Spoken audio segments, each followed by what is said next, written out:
Welcome to the tuning room. Today I've got a really special guest. This is Michael, and I've been looking after him now for the last 6 or 7 years, and we're going to tell a bit of a story and help you understand exactly what we do help and can help at the tuning room, and especially for Michael because his stories are really powerful. So welcome, Michael. Yeah, thank you.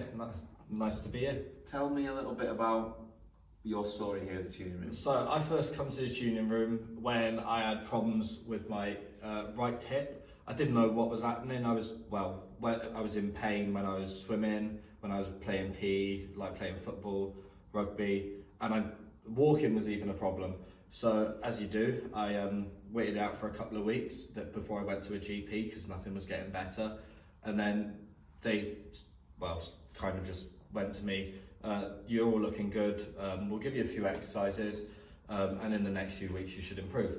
So a few weeks go by, and nothing was improving. I was still in pain walking, I couldn't swim and do what I wanted to do, which really didn't help me mentally, kind of put me sort of on a sliding down slope because I couldn't do my general things. And I heard about this place from my dad's mate, so then come here, and then. So in that first session, I remember you came in with your mum, and what was one of the first things I said? I can't remember, that's a while ago. I've slept since then. So this is an amazing case study because Michael walked in immediately, and we got him to bend over, and it was quite clear there was a significant scoliosis. Yeah. Which at the time, I think, yeah, looking back on pictures, it was quite obvious. I just didn't know what scoliosis was. you'd never been picked up, and even been to the GP and didn't pick it up. And we constantly got x-rays, and the x-rays showed that degree of scoliosis. And many people think that the only way to deal with scoliosis is to have surgery and have rods put in the back. But I explained to Michael when he was 13. Yeah, 13, 14, something like that. 13, 14, to his mum, that that's not the case, because if we can balance the body, the curvature can be minimised and actually can allow a good quality of life. So we started doing some adjustments. Yeah, and I haven't looked back since, really. Yeah. So 6 years on, we explained that because of the natural curvature of the spine, it would require some upkeep. So you come in for a tune-up every month, every 2 months. every couple of months.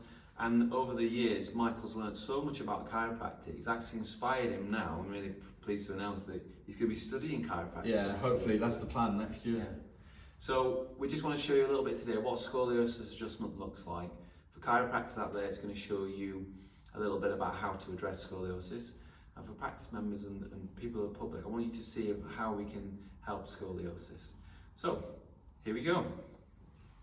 Typically with people with scoliosis, we'll feel that this adjustment it can be slightly uncomfortable because of the nature of the spine, but afterwards the movement release and the tonal release is really significant. So just lift your head up here, Mike. I'm just going to lift you up so the camera can see. And my hand's going to be under the thoracic right here. D78 on the right. And then we're going to go all the way back, so we're getting a little bit more extension into the spine. Turn your head left, that's adding more rotation in, and then the impulse is coming through and down that right hand side. Fantastic. Arms by your sides. Now one of the things that keys missed in scoliosis is the front of the chest. So I always check the front of the chest because remember the curvature is coming here at the back. That's going to twist the whole rib cage and it's going to affect how this is moving. So the anterior chest on the left feels really spongy, but the anterior chest on the right, how does that feel like? Very stiff, doesn't move at all. Very stiff. So we're going to be looking to move that. We've got a couple of options there. We can use the breath, or quite simply, especially if you've got a drop piece bench, you can utilise the drops on that side. The key with all the adjustments is the speed. One more.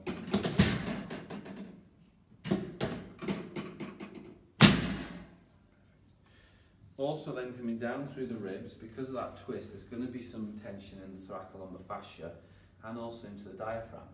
So the left diaphragm feels like this, and the right diaphragm feels like that. Yeah. What do you notice? Right, don't move like at all. So we're going to increase the level of capacity in that right diaphragm to expand. Breathe in, breathe all the way out. Breathe in. Really simple fascial release of the diaphragm. Breathe in. down. Breathe in.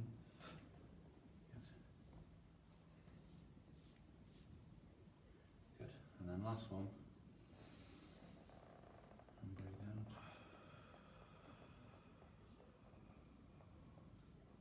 Breathe in. Good. And we go back and check the tone immediately. There's a change in the tone and the quality of that diaphragm. Michael's going to be able to breathe easier, his whole thoracic rib cage is going to be able to expand easier, and he's going to be able to move a lot easier through that thoracic rib cage. Now the last part of the puzzle, we've done the feet, we've done the hips, we've done the mid-spine, we've done the chest, is the occiput balanced on C1. So we're going to come in and check occiput C1 balance, and palpation that absolutely really good, really good. And then to increase the lordosis, which has been lost because of the scoliosis, I'm going to take a contact at C5-6 to create that extension, and then we're going to distract all the way through, and just applying that force in order to elongate the spine and that axial traction. Right, come and have a seat, facing this way. And again, the last thing people miss is the sitting posture. So when we sit up, how do the ribs look? So I'm looking here and feeling collarbones, clavicles, slightly high on the left. First ribs, easy on the right, tight on the left. Second rib, easy on the right, not so bad on the left. So we've got first rib and clavicle slightly high on the left. And again, this is due to the twist that's going on. So we're going to increase the tension on the benches so we can do this adjustment in a seated position. I'm going to take lateral flexion, we're going to tap the first rib and the collarbone down. Perfect. And that's your adjustment for today, Mike. Oh, thanks, Tom. You're welcome. That is how to adjust for scoliosis, but you can apply that technique to anyone with even the mildest torsion or scoliosis in the spine, and you know, when you apply that, the spine is able to move a lot better. How do you feel after that, Michael? Already feel a hell of a lot looser. Yeah, what do you notice? Just, well, feel, I don't know how to describe it really, but more free, I guess. More free. And that's it, more balanced, more free. With this situation here, we've managed to avoid a potential life-threatening, life-altering surgery with Michael.